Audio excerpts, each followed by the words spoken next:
Maio. Foi. Pronto, já estou. Foi uma carta coringa. Vou passar aqui para o José. Ele vai abrir, vai apresentar e vai chamar o grupo. Aí depois a gente começa o debate, né? Aí quem começar, Depois você passa pra fica gente. com o microfone, tá, José? Hoje a meteorologia do tempo... Vou parar. Pessoal, mais uma vez, boa noite. A gente está aqui para poder trabalhar realmente, não numa ideia muito fechada do que a gente precisa retirar dessa conversa, mas só um espaço aberto para a gente poder debater, acho que o que engloba a nossa área. Não só a nós, mas também os convidados que estão por fora, para poder entender o que deu a luz a esse projeto, que foi realmente o início de tudo, que foi a preparação corporal. Foi os laboratórios da direção de movimento, foi a proposta realmente pesquisar o corpo. Eu vou também trazer uma pergunta, duas perguntas, para a gente poder debater ao longo das conversas, para a gente poder ter sempre uma âncora para a qual a gente possa voltar. Para a gente ter que tenha não só um objetivo, não só para a gente poder correr rápido, porque esse não é o nosso lance, mas para poder realmente a gente se prender num único gancho. Tudo bem? A princípio, mais uma vez, esse daqui é um grande convite que o Projeto do Respira está fazendo para a gente poder entender o nascimento do projeto de fato, que deu início lá para agosto do ano passado, com laboratórios realmente, com ideias. Foi durante a greve, a gente tinha a ideia de poder fazer a aula, realmente, transformar isso numa matéria ano passado, só que não deu, né, por causa da greve, mais uma vez. Só que para realmente poder entender que é um processo que envolve uma preparação corporal que já vem de tempos em tempos e que, inclusive, eu tive o prazer de poder ter a chance de ter a Cibele Ribeiro, né, com a gente, para ela poder, inclusive, me ajudar a terminar esse processo de preparação corporal. Existe muito uma pesquisa envolvendo a dinâmica do labo mesmo, o processo de aquecimento, de foco, de trabalho, que eu acho que eu posso ficar por horas aqui falando. E acho que vocês vão ver por conta própria, eu acredito. E convido vocês a verem, porque daqui a pouco vai ter uma apresentação em que eu vou chamar os atores, bailarinos, para a gente poder trabalhar isso visualmente. Antes de mais nada, é de se entender que o Respira também nasceu muito do coletivo de teatro negro, de pesquisas do teatro negro aqui na Unirio, chamado Coletivo Iaiá. É um coletivo realmente que nasceu ano passado com o Yalo Days, com o Kei Lima, que inclusive vai estar aqui com a gente daqui a pouco, mas que deu continuidade também para a gente poder privilegiar e também entender não só o corpo negro em si, que está sempre presente, está sempre marcante, mas entender os elementos que nos compõem dentro da nossa própria pesquisa, dentro do nosso próprio teatro, dentro dos nossos próprios elementos, dentro da nossa própria narrativa. É um trabalho com muito zelo, com muito cuidado, é uma dramaturgia original, é uma trilha sonora original, composições coreográficas originais, que inclusive vieram das preparações corporais, dentro das dramaturgias do corpo. Acho que, como a Teresa Rocha, como você vai falar, eu li isso no livro da preparação corporal, direção de movimento e coreografia, que a Joana fez parte escrevendo, e foi maravilhoso. Porque é sobre isso, é sobre escrever através do corpo do outro. E aí que eu puxo o gancho para a gente poder entender a pergunta que a gente vai utilizar aqui na roda de conversa, que eu vou passar o microfone para a gente poder debater, sobre como criticamente a gente entende o nosso corpo dentro do laboratório, sobre como socialmente os nossos corpos estão predispostos a determinados elementos, nossas vivências, e inerentemente acabam afetando o nosso laboratório, sobre como, agora resumindo, para poder ser bem mais sintético, de entender como, criticamente, o nosso corpo naturalmente já cria algo dentro de um processo, como ele afeta indiretamente nosso processo de criação para um espetáculo, para além de determinar qual é a voz do personagem, qual é o corpo do personagem, ou qual é a intuição do personagem, qual é a noção do personagem, mas realmente entender como indiretamente a gente é influenciado pela nossa posição social no mundo. Se a gente mora, por exemplo, na Zona Oeste e a gente demora 3 horas para poder chegar aqui, como é que o nosso corpo, às vezes cansado, reage a tudo isso? Como, para além do cansaço, para além do biológico, mas realmente do momento presente, do como a gente consegue realmente sentir no nosso dia a dia, do quanto que a gente precisa trabalhar, ou às vezes de onde a gente vem, para a gente poder entender para onde a gente vai. Acho que o ponto central é esse. E justamente por isso eu gostaria de poder chamar o elenco. Está todo mundo pronto aí? Então vamos começar? Eu vou fazer uma pequena demonstração para poder vocês entenderem visualmente, para vocês entenderem visualmente o que a gente criou. É um espetáculo de dança-teatro com uma linguagem narrativa original, com uma narrativa baseada a partir da respiração. Então a gente criou a nossa forma de poder dizer oi, nossa forma de poder dizer como vai, não é, galera? Então, por favor, sinta à vontade para poder brincar com as pessoas, para poder respirar com elas. É um elenco com 9 pessoas. É um elenco com muitas presenças, muitas histórias, muitas vivências e muitas responsabilidades uns com os outros. Eles acabaram desenvolvendo no laboratório elementos que acabaram nos ajudando a poder entender, a dizer como vai, um oi, como você está, eu te amo. Acho que é sempre uma coisa, né? Nosso corpo sempre entende como falar essas palavras, mesmo que não com palavras de vez em quando. Talvez às vezes só com gestos. Acho que o importante é isso, de como a gente consegue, inclusive, puxar o ar para dentro para poder deixar isso reverberar. Eu posso pedir agora para o elenco eles se juntarem aqui.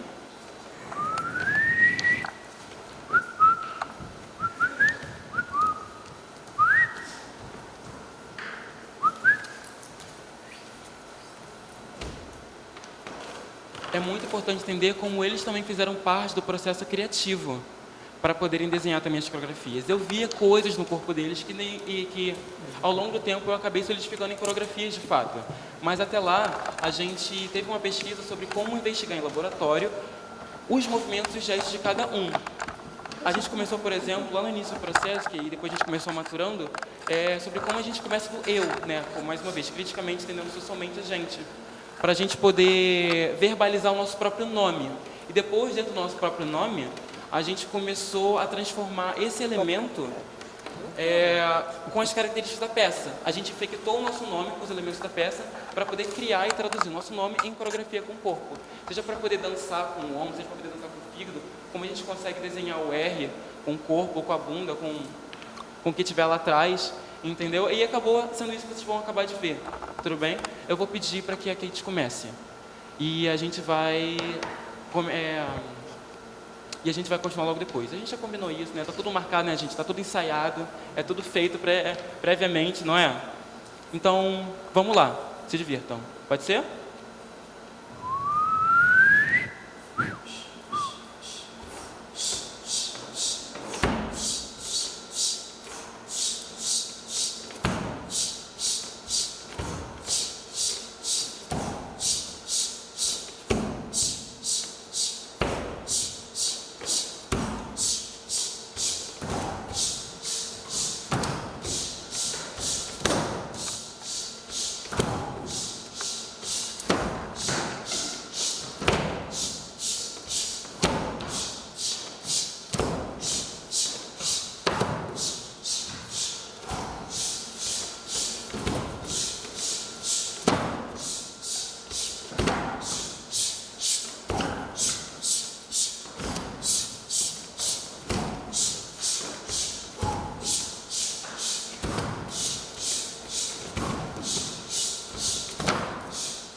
Estão liberados.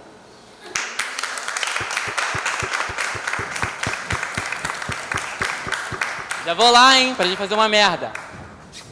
Ih, desculpa. Desculpa, gente, acabei falando uma coisa muito feia, né? Mas a partir disso que vocês acabaram também de ver, de vivenciar, de experimentar, de nananana, eu gostaria de realmente poder convidar vocês a falarem.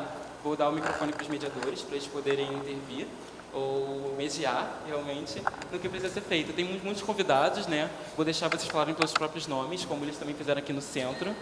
E se sintam à vontade. Tudo bem, galera? É isso. Boa noite. Bem-vindas, bem-vindos, bem-vindes. Queria começar lendo uma frase do livro que o José citou, que é um livro que chama Preparação Corporal, Direção de Movimento e Coreografia nas Artes da Cena, organizado pelas pesquisadoras do Laboratório Artes do Movimento, professoras de corpo, dança da Unirio. Essa frase que eu vou ler está no artigo do Dadivo José Combani, que é um professor da Universidade de Eduardo Mondlane, em Moçambique, com a qual a Unirio acaba de assinar um convênio de acordo de mútua cooperação através da professora Juliana Manhães, que fez lá parte do doutorado dela e conheceu esse professor. Diz ele o seguinte, ele está citando um historiador, Amadou Hampâté Bâ, e a frase diz assim: na África, quando um ancião morre, é uma biblioteca que arde.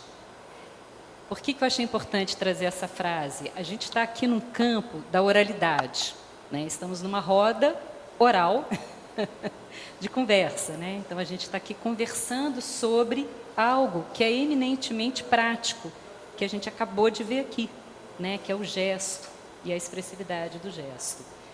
Então, reiterando a importância desses encontros, né? Da gente poder falar, poder gravar, poder registrar, que isso possa gerar conhecimento, né?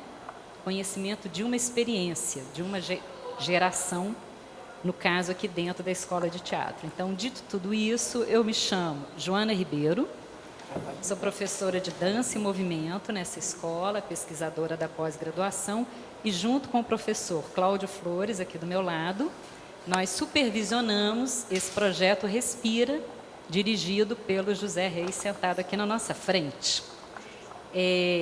Nós vamos passar o microfone nesse momento. Acho que a primeira ideia seria que cada pessoa se apresentasse, né? Falasse o seu nome, o seu vínculo, né, com essa instituição ou com outra, se está desenvolvendo uma pesquisa aqui, quem que orienta. E, em seguida, a gente passa uma segunda rodada para comentar, né, a provocação do José e trazermos também novas provocações para a roda. Pode ser? Pode ser? Eu vou passar aqui para o professor Cláudio. Bom, não, eu estou só complementando, sou o professor Cláudio, sou do Departamento de Teoria do Teatro, aqui da Unirio. E eu acho que o que é interessante é que a gente fale, vocês que foram convidados e aceitaram estar aqui com a gente, falem sobre vocês, sobre o que vocês estão fazendo na vida nesse momento, mas o que já fizeram. E eu acho que isso necessariamente vai dialogar com a cena e com a questão da preparação de atores e bailarinos e espetáculos de uma maneira geral. Então, acho que a gente já pode começar com os nossos convidados. Obrigado. Boa noite, gente. Eu me chamo Matheus Neves, sou ator, preparador corporal, artista e fiz a graduação aqui na Unirio, né? Então meu vínculo com a Unirio começa no bacharel em atuação cênica, a partir de 2016. Aí eu fui para a UFRJ fazer artes da cena. E aí, a partir, né, da dissertação, né, isso eu vou falar um pouco melhor quando entrar nos comentários, que eu acho que tem algumas entradas a ver, mas elaborei esse livro que se chama Artistas do Corpo, na criação de novas palavras, corporeidades ou corpo santo, letras, gestos e posturas. E nesse livro, associado a uma crítica ao corpo santo, mas o que eu tento fazer é pensar a preparação corporal, né, de artistas, dançarinos, performers, atrizes, atores, e também a partir de experiências com crianças, né, do ensino de crianças em ONGs, no Rio de Janeiro, em comunidades como Senador Camará, Vila Cruzeiro. Então, a partir desse ensino, dentro dessas comunidades também, vale um adendo, né, que essas crianças, em sua maioria, estamos falando de crianças negras, né, dentro do trabalho. E aí agora eu retorno, né, para a Unirio, fazendo o doutorado aqui em artes cênicas, sendo orientado pela professora Juliana Manhães, junto do professor Gustavo Melo. Então, essa parceria aí na orientação.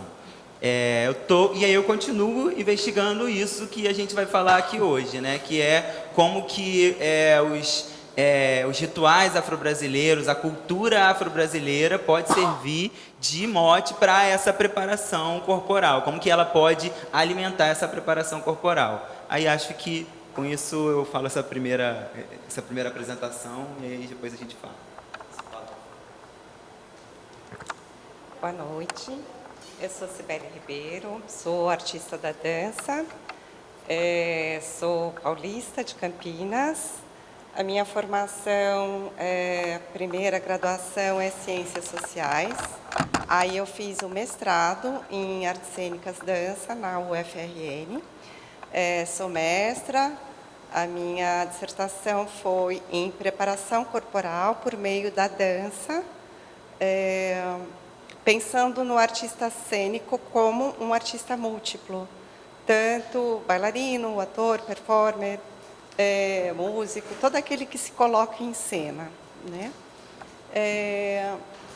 E aí, trabalhei nos últimos 10 anos com uma escola profissionalizante em dança e em teatro. Eu era docente do curso de dança.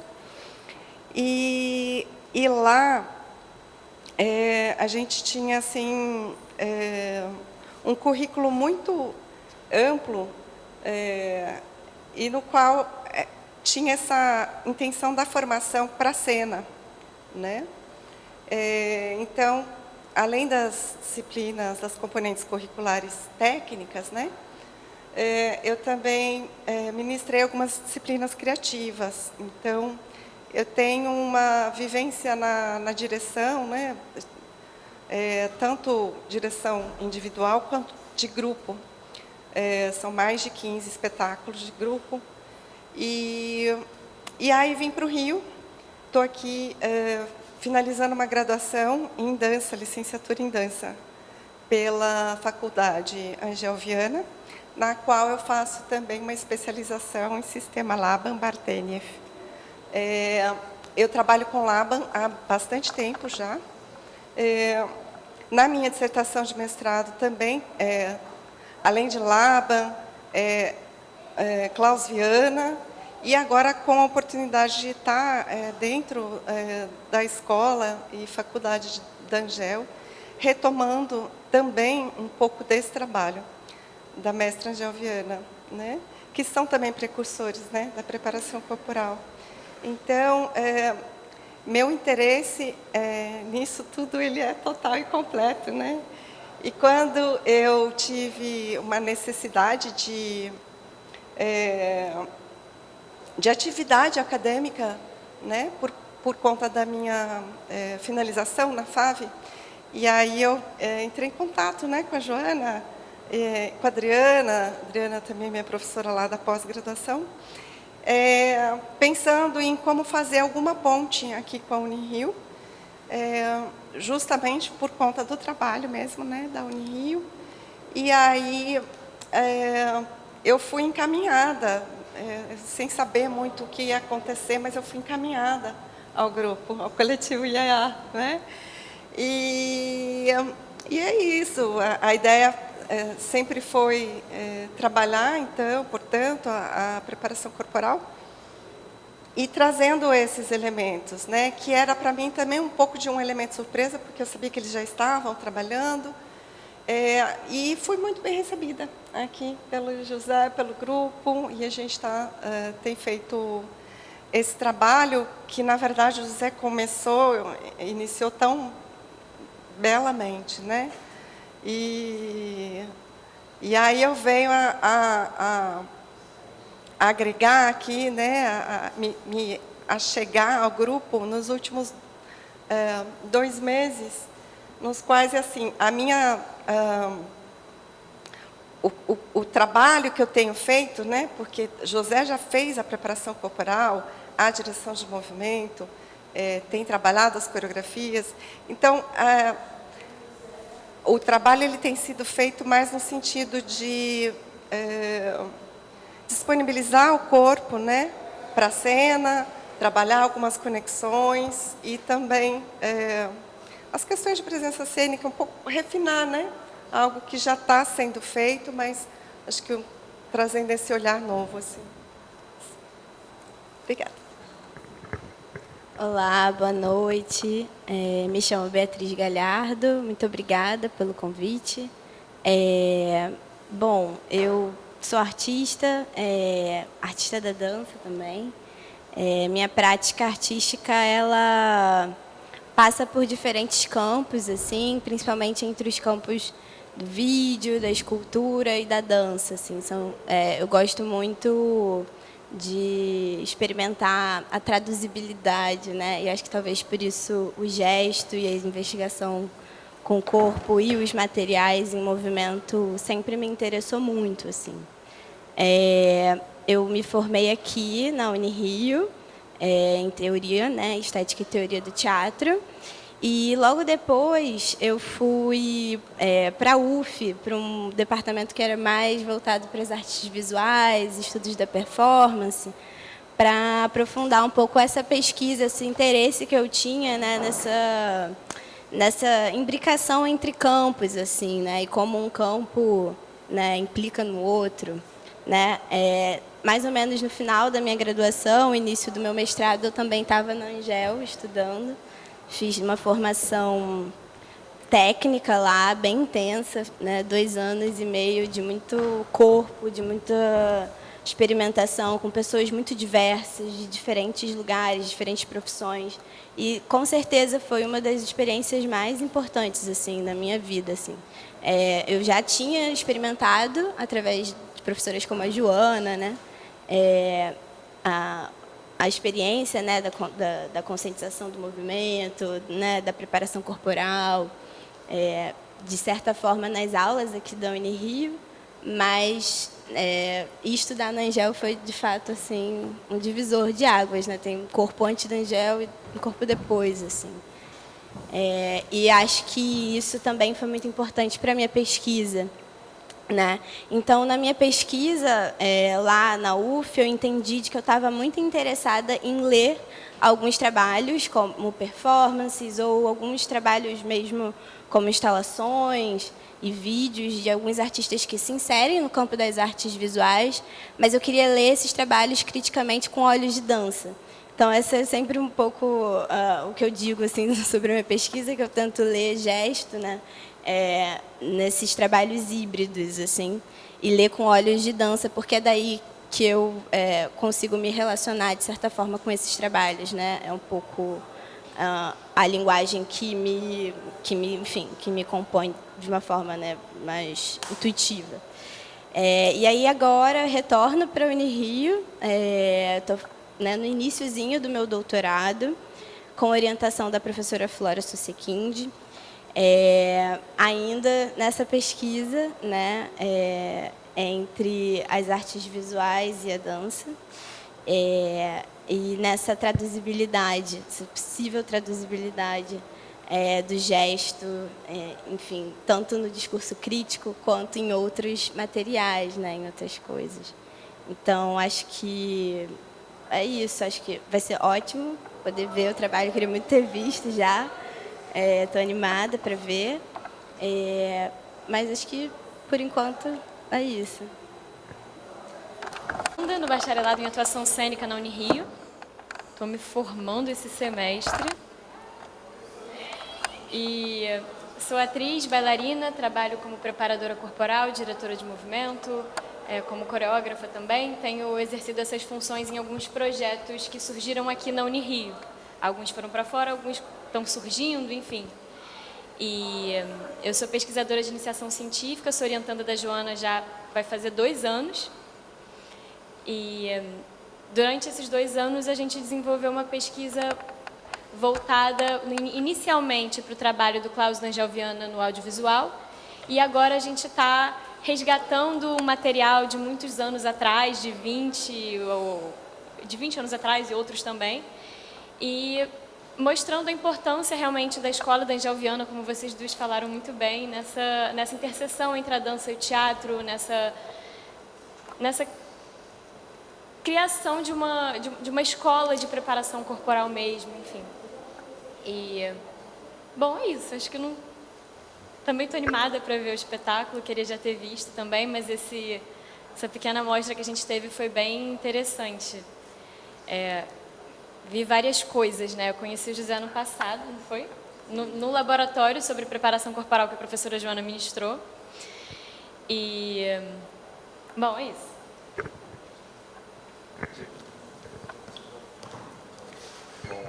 O bom é que a gente tem realmente uma pluralidade aqui. Não só os corpos são muito diferentes, como tem uma trajetória profissional e de pesquisa diferente, com objetos, por mais que sejam pessoas, mas objetos de pesquisa muito diferentes também em cada um de vocês, né?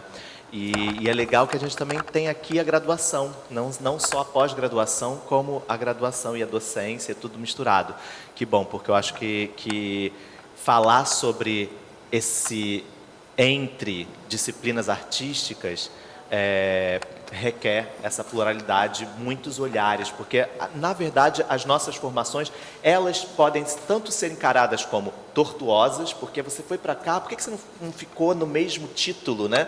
Como plurais. Eu prefiro plural porque é enriquecedor. E quando você trabalha com os profissionais que vão e voltam dentro do teatro, da dança, dos espetáculos, da teoria, você percebe a possibilidade de olhar que ele tem, né? Se colocar no lugar, tentar entender o lugar do outro, que eu acho que é a questão da crítica contemporânea. É você parar de esperar um espelho, né, o que eu entendo como bom, e eu preciso que a pessoa corresponda, o espetáculo corresponda, para eu não destruir um espetáculo, e você começar a tentar entender como que funciona aquele artista, qual é aquela linguagem, do que a gente está falando, por onde que eles operam. Como você tinha falado, eu vou deixar para falar na segunda parte, e a gente acabou desenvolvendo mais a conversa, eu sei que você ainda tem coisas para falar. Eu acho que eu vou começar falando a partir até do que a Joana falou, né, sobre a perda de um ancestral ser a perda de uma biblioteca, para tomar a ideia de que o corpo é uma remissência de memórias, né? Ele é um campo energético, um campo que traz memórias, potências, energias. E quando a gente vai falar do corpo negro em cena, é possível evocar aquilo que a Lélia Gonzalez chama de amefricanidade, né? Ou seja, como que essa identidade histórica e coletiva habita esse corpo que está ali. E aí, ao entrar em cena, isso vai se reverberar. Mas o principal, o ponto que eu quero puxar a partir desse livro também, que é a ideia de preparação como vadiagem, que talvez seja a ideia central desse trabalho aqui, a ideia mais evidente, ou mais central do meu trabalho. Quando a gente fala dessas memórias, elas são memórias nesse sentido ancestral e também histórico. A lei da vadiagem, ela é uma lei que surge em 1890. Vamos dizer assim, 2 anos após o final da escravidão, entre aspas, você cria uma lei em que você proíbe as pessoas. O que a lei da vadiagem vai proibir? Ela vai proibir você não ter trabalho. Se você estiver andando pela rua e não for capaz de comprovar uma renda, você pode ser preso. Ela vai proibir também manifestações culturais, principalmente a capoeira, né? Ela se chama Lei da Vadiagem e da Capoeiragem. Então, você vai encontrar ali coisas como andar em correrias. E aí, quando você pensa assim, por que às vezes a gente ouve uma mãe de um filho preto, de uma filha preta, até hoje fala assim, não corre, não fica correndo à toa, ou toma aqui a identidade, porque isso também, você não podia andar sem ter a capacidade de se identificar. O que significa, 2 anos após a escravidão, sem nenhuma política como é que é a palavra? De reparação, o que significa você criminalizar o corpo negro que não tem trabalho, ou o corpo negro que faz algumas determinadas atividades culturais, que compõem a sua própria tradição, a sua própria origem. Significa uma criminalização do ser. Você está criminalizando a própria existência dessas pessoas. E o que a preparação como vadiagem, ela vai... E a gente, claro, a gente está aqui como historiador, somos artistas, mas ao entrar na universidade nos tornamos historiadores também para construir o nosso conhecimento, como que esses elementos do passado vão reverberando até hoje. A lei da vadiagem, que foi criada em 1890, em 1890, em 1940 ela vai se tornar ela vai ter uma adaptação, mas ela vai continuar ali na lei. E até hoje, tem um deputado agora do PT tentando derrubar, mas a lei ela ainda existe, enquanto um dispositivo institucional. Então, quando eu estou falando de preparação como vadiagem, a gente está falando um pouco do como que às vezes se cria um corpo cativeiro. A dificuldade de se estar em cena para determinados corpos pode ser maior, pelo sentido de todos os olhares que você encara na sociedade que te atravessam, ou que comentários que atravessam, vão reverberar na cena, vão reverberar nesse corpo, vão criar uma outra necessidade. E aí, nesse sentido, eu gosto muito de falar sobre pontos diferentes da preparação corporal, mas que envolvem o corpo negro. Mesmo que eu tenha uma preparadora, um preparador negro, que ele vá lá trabalhar a partir, seja do Klaus Viana, seja do Stanislavski, seja de uma linha que não necessariamente vai entrar num que a gente pode chamar de mais tradicional, ainda assim a gente vai estar falando dessa americanidade, dessa performatividade, dessa história desse corpo. Então, vale esse olhar para o indivíduo negro fazendo a preparação. E os outros olhares que não são só essas coisas invisíveis, mas os olhares sociais. E, por outro lado, vale o olhar de quando a gente está trabalhando com pessoas negras. Uma coisa que eu gosto de falar muitas vezes, o que acontece os artistas eles vão passando por processos de ser tolhido, de uma visão que não é capaz de olhar as multiplicidades ou as diferenças daquele corpo e vai tentando amarrá-lo. Então, a preparação também deve ter esse olhar ético sobre quando entram aqui. A gente está na universidade, a universidade tem uma história em que nem sempre os corpos negros estiveram em quantidade aqui e ainda não estão como deveriam. Isso cria também uma história sobre como se olha para esses corpos, como talvez pode se objetificar esses corpos. E por último, essa ideia mais que eu vou chamar de preparação negra, né, em consonância com professoras como Evani Tavares, que é essa preparação que quer trazer esses elementos culturais para dentro do trabalho. E aí, um deles, que eu queria trazer aqui com a questão de que é uma ressonância com essa ideia de respiração, eu vou ler até um trechinho aqui, que é o seguinte: a respiração tem sido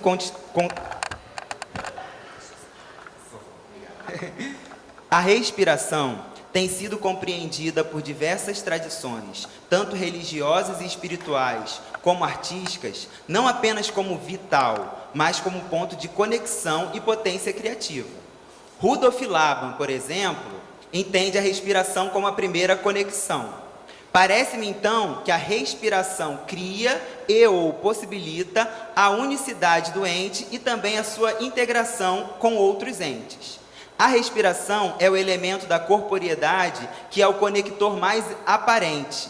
É ela que demonstra a vida como transformação. As trocas entre oxigênio e gás carbônico entre pessoas e plantas é um exemplo disso.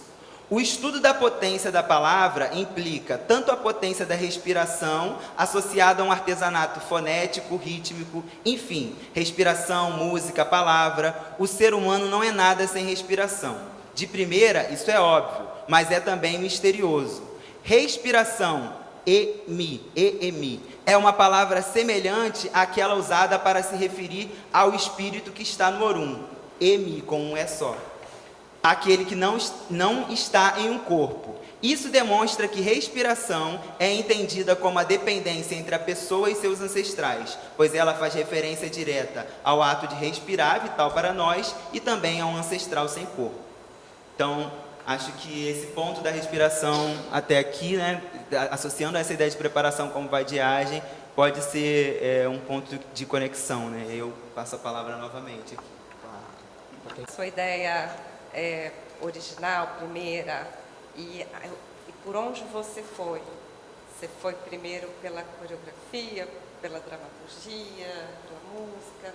Conta um pouquinho desse caminho de construção para a gente. Nosso trabalho, de como a gente pode, ao invés de lutar contra isso, de realmente abraçar isso e aproveitar para poder criar algo legal, entendeu? Eu estou usando essas palavras porque acho que é esse ponto, realmente, poder jogar para esse lugar de entender que esse espetáculo foi criado por um preparador corporal. Então, vocês vão ver mesmo em cena como eu dei preferência para isso. A gente ficou, acho que, um processo de 5 meses dentro dos laboratórios, dentro dos lugares, para poder entender a respiração do nosso corpo, para poder criar como é que é a técnica da tosse, para não poder não machucar a garganta. Para além de cuidar do corpo, que também vem muito desse lugar, mas de entender como interpretar com gestos também, que a gente criava nos Jazz Box, nas experiências, nos laboratórios, de pessoas que inclusive eu chamava para poder fazer experiências com eles, de poder entender na nossa zona de conforto, também na nossa zona de crueldade com o nosso próprio corpo também, quando a gente afrontava, né, o sufocamento, a ausência do ar, de como a gente mudava a intenção do nosso corpo, sobre como o movimento é o mesmo, mas a respiração muda, então inerentemente o movimento também acaba mudando.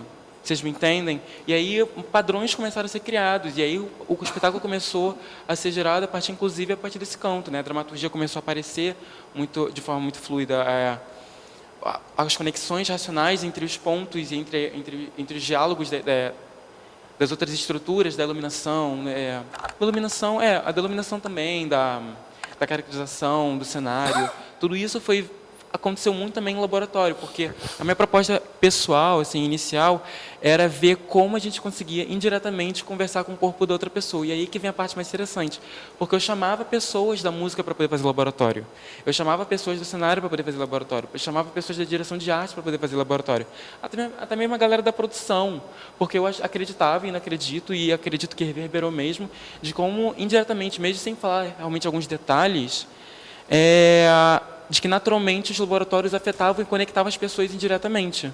E aí, aí eu queria só dar esse pequeno exemplo do que aconteceu.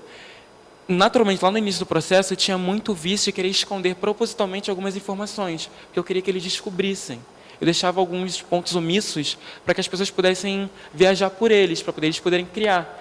E aí eu joguei para o núcleo da música, para o Júlio Storino, que está logo ali em cima, e também para o José Arthur, para eles criarem o prólogo, que é a música do prólogo. A música da profecia, o que quer que seja.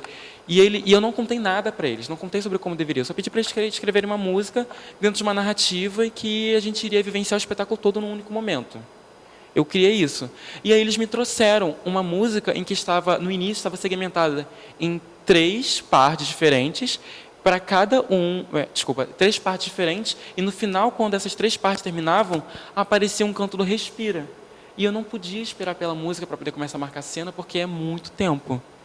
Então, naturalmente, a gente já tinha a cena marcada quando a gente foi passar a música. A coreografia já estava marcada, as intenções já estavam marcadas. E ele não viu os ensaios, mas naturalmente casou, porque tinham 3 entidades, as 3 davam as 3 falas das 3 pessoas, da dramaturgia, cabiam dentro da música, e no final das 3 falas das entidades, alguém respira. E ele construiu um silêncio na música para poder aparecer a respiração. Foi uma coisa que casou muito, e naturalmente também vem um canto de arrependimento, porque precisando marcar tanto o espetáculo, marcar as cenas, eu precisei abandonar muito a minha preparação corporal. Então é muito bem importante entender em cena, como vocês vão ver, que falta preparação corporal no espetáculo feito para preparação corporal. Muito louco isso, né? Mas de se entender como a gente conseguia ver as interlocuções, as respirações diferentes nas cenas, e de como isso naturalmente moldou a dramaturgia com a música com a iluminação, iluminação com o cenário, e criou essa parada que vocês vão ver de loucura da minha cabeça, tá me entendendo? É isso, foi essa grande loucura. Foi essa grande loucura. Vou passar a vez para... Desculpa, você gostaria de falar também, porque... Você se sentiu respondida? Então, eu vou. Foi ótimo ouvir você falando um pouco mais sobre isso, que eu acho, assim, sentindo assim, você falando, e ouvindo também, Matheus, foi maravilhoso ouvir você. Eu fiquei pensando sobre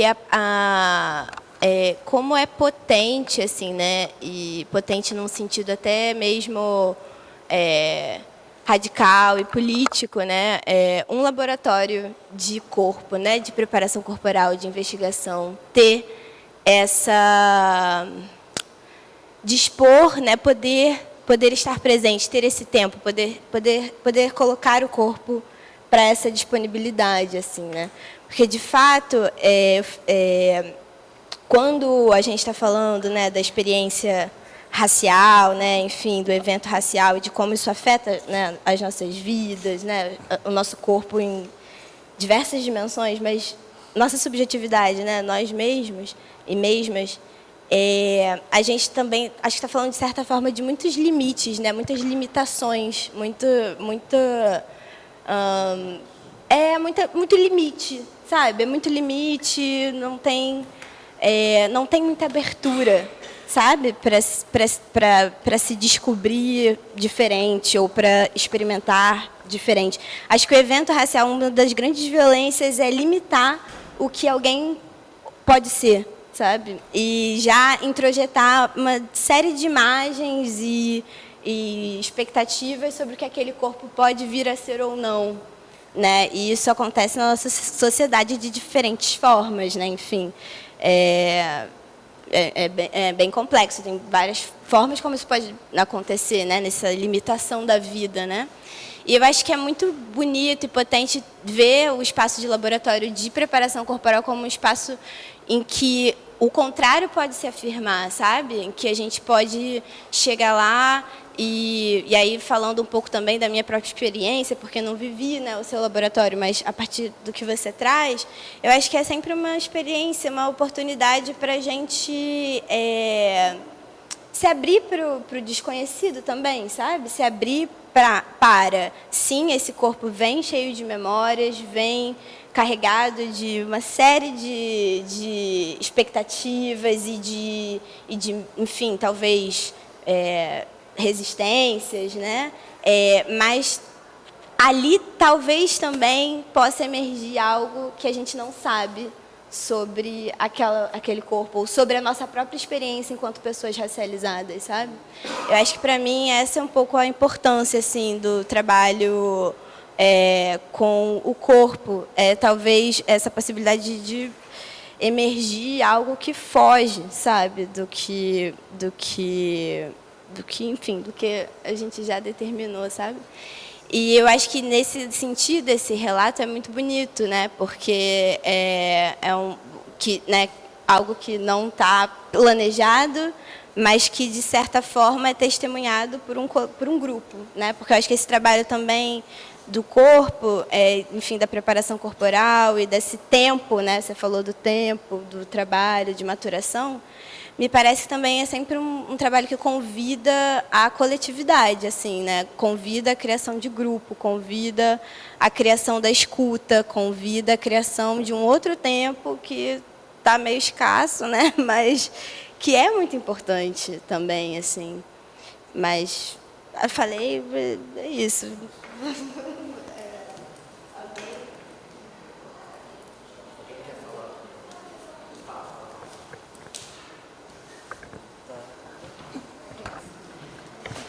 Queria falar uma coisa a partir do que o Matheus falou e ouvindo um pouco vocês, assim, eu tenho trabalhado nos meus processos de preparação corporal com algumas técnicas, metodologias que eu vivenciei e tal, mas que eu não posso dizer que eu trabalho com elas porque eu não pago royalties em dólar.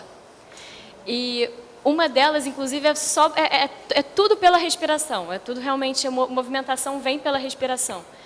E todas essas metodologias, técnicas e tal, são europeias, surgiram ali na Europa, foram sistematizadas ali na Europa, mas todas beberam muito da fonte de várias culturas africanas, de culturas asiáticas.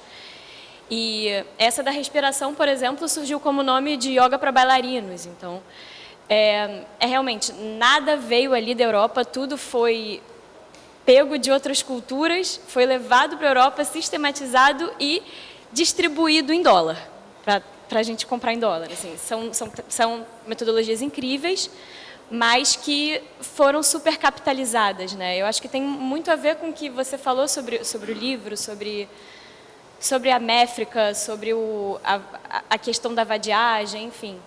E tem a ver com a respiração também.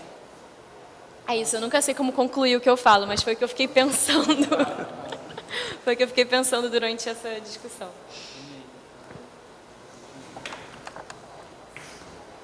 Mas você sabe que isso é anterior à preparação corporal e às técnicas corporais. Isso está na linguagem. Eu me lembro, agora você falando isso, eu me lembrei de uma vez que eu estava brincando, eu morei um tempo na França e lá eles têm mania, são viciados em linguagem, na própria língua, e num jogo de formar palavras. E aí a gente pergunta, mas tem mais brasileiros aqui, a gente pode brincar em português? E um francês falou, pode. Vai ser muito mais fácil, porque eu falei, vai ser mais difícil, porque é a metade do nosso dicionário. Aí eu falei, você quer dizer no sentido de que tem muito mais palavras em francês do que em português? Ele falou, então vamos abrir o dicionário francês, vamos ver de onde vem cada palavra.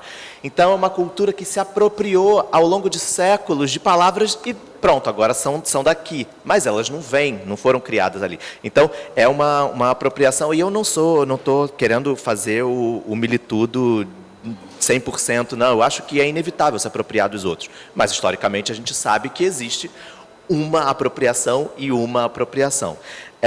Então, eu acho que essa consciência que tem se tornado,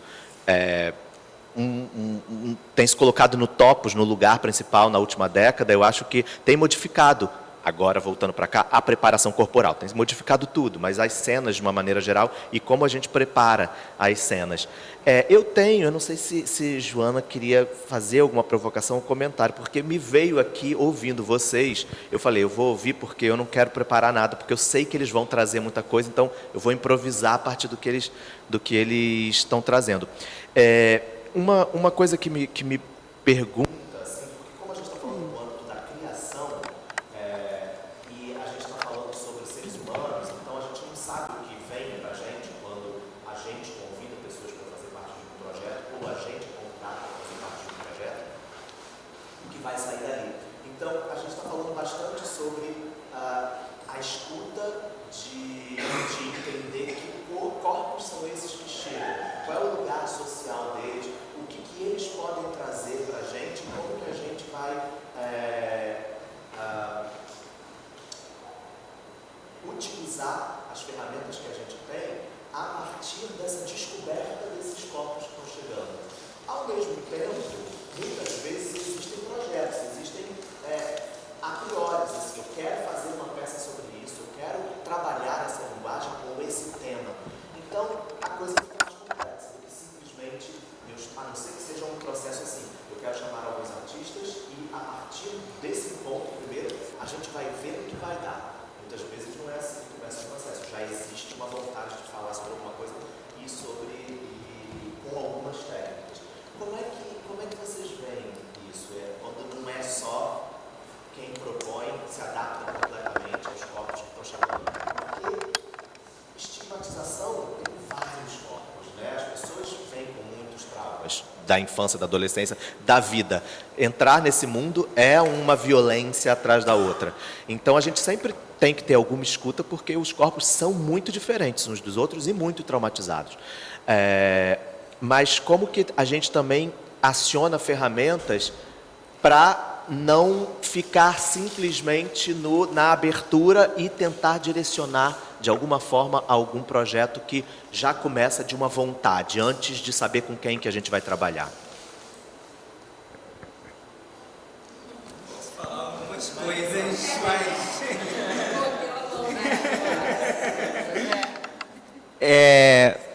que eu poderia falar a partir disso, assim, eu vou trazer também a sala de ensaio, assim, né, esse trabalho prático. Vou dividir entre a ideia de ativação e a ideia de composição.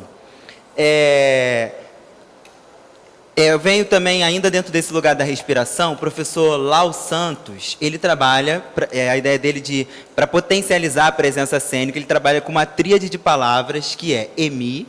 EMI quer dizer respiração enquanto um princípio de vida. Então, digamos assim, todos nós carregamos um EMI. A segunda palavra, elas não são dissociadas, significa ofó. Ofó quer dizer encantamento, intenção.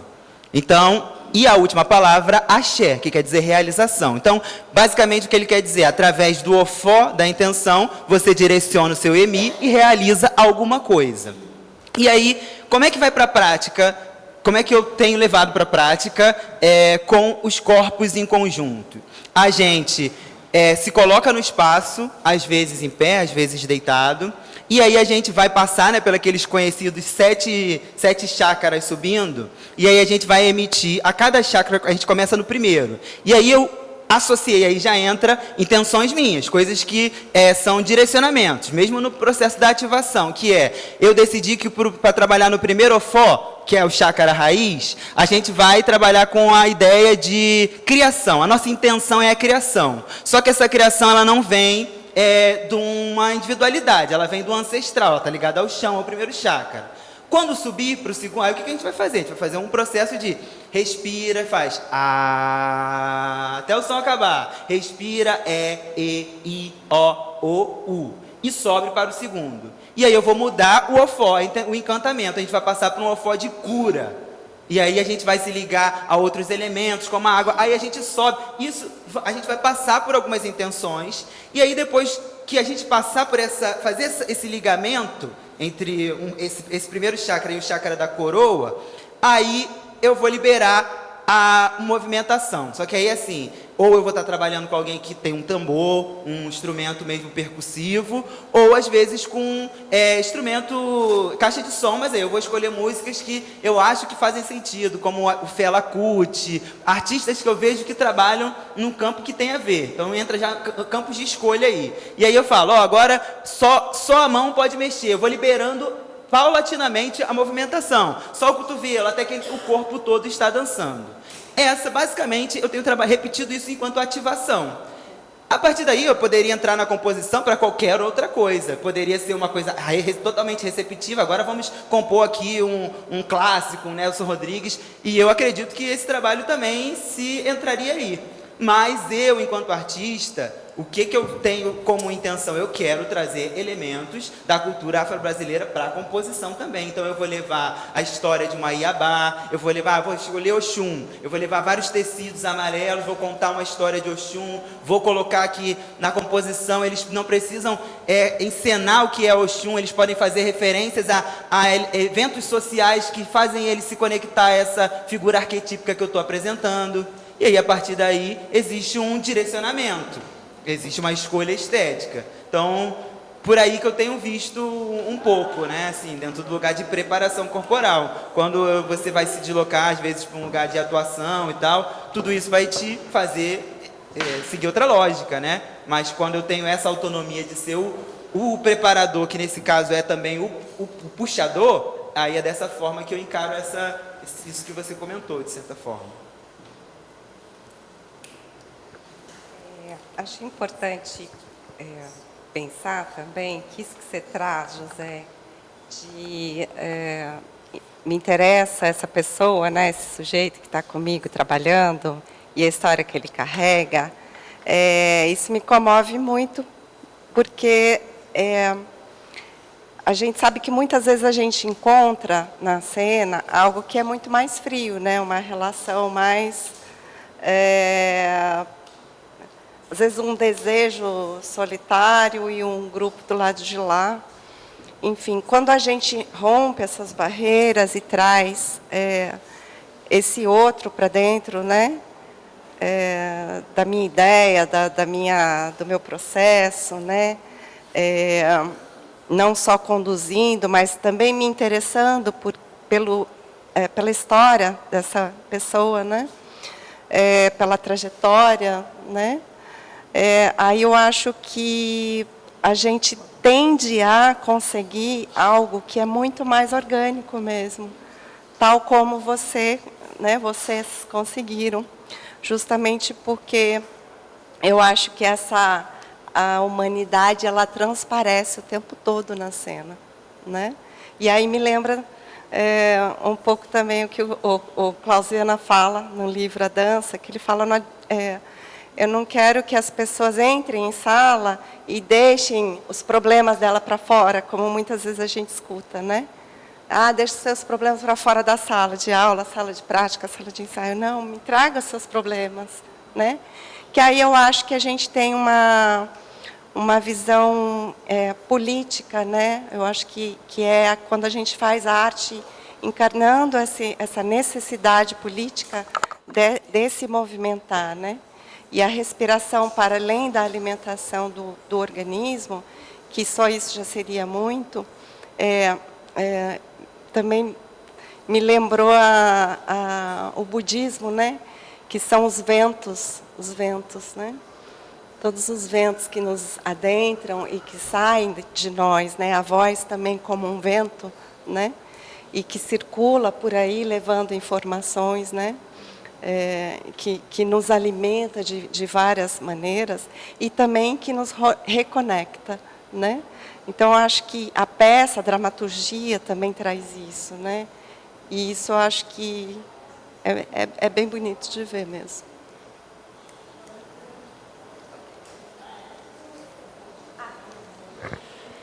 Eu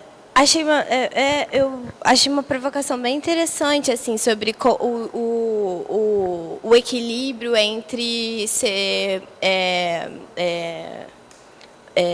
fiel, né, uma ideia que a gente já possa ter sobre um projeto e o quanto de abertura, né, esse projeto tem, né, para se rever ou se realimentar ou mudar. E eu acho que a fala do Matheus, eu fiquei pensando que é muito interessante pensar que a proposição, né, de uma ideia inicial pode estar nos elementos que eu boto para o jogo, né, nos elementos que eu boto para jogar, para trocar com, e que, de certa forma, essa ideia, né, enfim, que talvez eu já tenha tido e é um projeto que eu quero muito fazer, ela vai estar contemplada no sentido de que ela vai estar sendo jogada ali. E aí, quando ela está sendo jogada ali, ela vai mudar também, né? Provavelmente, porque se tá rolando, né, essa troca, se está rolando esse jogo e é vivo, acho que é natural que mude, né? E acho que aí só a título de curiosidade, assim, tem uma metodologia de composição que eu tive um tempo estudando, assim, pude participar de alguns laboratórios, que se chama modo operativo END, modo operativo E. E na época que eu pude experimentar, foi assim, muito interessante justamente nesse lugar, né, do que da minha ideia prévia eu modulo para estar junto, para estar com, e descobrir outras coisas também, sem necessariamente abandonar totalmente, né, enfim, possíveis regras de um jogo que a gente se dispôs a jogar, assim. Então, é uma coisa interessante, se quiserem procurar. Mas eu acho que é uma dinâmica do próprio fazer, né, artístico, ainda mais com o corpo.